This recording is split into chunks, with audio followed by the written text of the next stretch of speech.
Beyond the Mic with Sean Dillon. We're joined on the star line by an award-winning, best-selling author. She has 4 nonfiction, and her 4th fiction book, Secrets of Our House, is now available. We welcome Rea Frey. Thanks, Sean. Rea, let's go beyond the mic. Family is important to you, important to your writing, and you incorporate complex family dynamics into your own stories. How is your writing have some basis from your own childhood? Yeah, I don't think it's the basis for my own childhood. I think it's the basis of me being a parent now and really paying attention to parent-child relationships. It wasn't until I had a daughter that I was like, this is really interesting. And I really started to write about those parent-child dynamics. And all 4 of my novels specifically, I really love to write about things that scare parents to death. And almost like live out my own worst nightmares on the page. The world is not black nor white. It's a million shades of gray. Your characters don't wear a black or white cowboy hat. How do you use the gray in your characters' own background as you write it and your stories to bring out these fears that some parents have? Yeah, I think we all live in the gray. And I love writing. I love taking like normal situations and making the reader ask themselves, like, what would I do in this situation? Like, how would I feel? I really love to kind of make my reader relate to the situation or the thoughts and feelings of characters. And because, humans aren't black or white. We do live in the gray, and we sometimes question our morals or our ethics or what we would do. So I think it's so fun to play with character development and kind of asking those deeper questions. Which one of your characters in your book, Secrets of Our House, were you more like growing up? Were you Desi or were you Jules? Ooh, I would definitely say Jules. The book is told in 2 different points of view. Desi, the mother, Jules is a 17-year-old who is very self-aware. She's actually a survivalist. I was not a survivalist, but she has a ton of training to basically live in the wilderness. But at 17, she so knows what she wants to do, and she falls in love for the first time. She's received, a college scholarship. It's supposed to go to college in the fall. And when she falls in love in this mountain town, she decides, like, I don't want to go to college. I want to stay here. This is what I want my life to be. And I feel like for me, I was the same way. I was a straight A student, salutatorian at my high school, had, just this great path. And I didn't want to go to college. I just wanted to go to work. But I did end up going to college, which was great. But I really felt, even at a young age, that I knew what I wanted my path to be. But, my parents were like, nope, got to go to college, got to do this, got to be by the book. And I think that's how Desi treats Jules in this book, Secrets of Our House. You're the creator of Right Way. How has the publishing industry changed for the better and for the worse since you started? I always joke that I was born in the wrong era because I miss when writers could just be writers.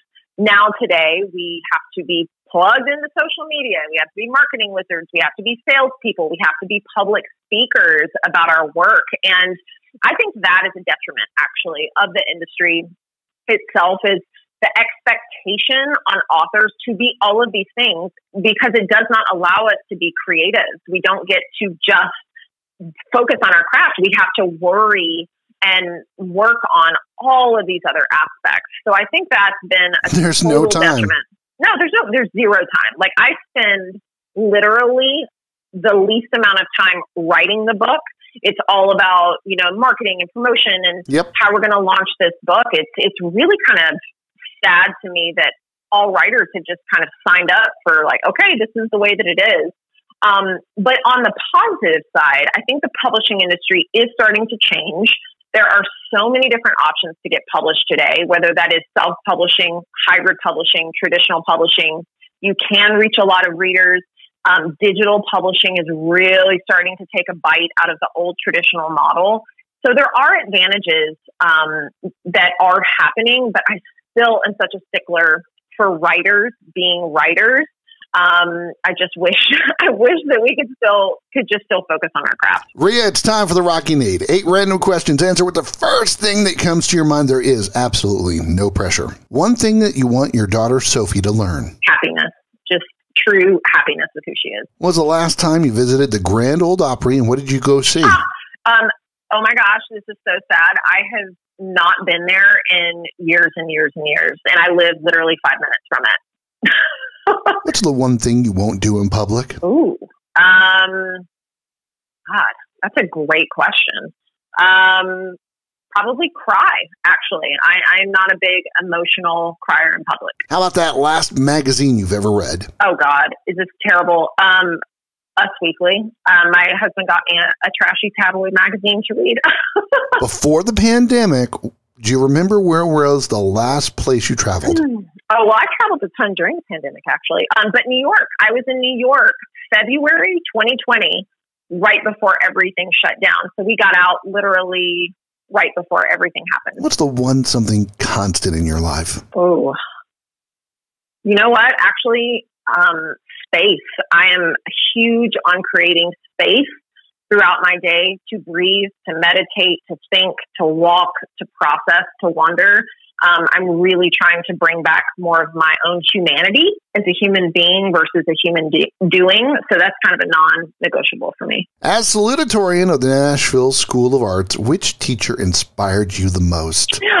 My two teachers, actually, Mrs. Johnson, who is my AP English teacher, and then Tina Tutt, who was my directing teacher. She gave me such a love of the written word in a different way through theater. What's your favorite thing to eat for breakfast that isn't breakfast related? Oh, I love savory stuff.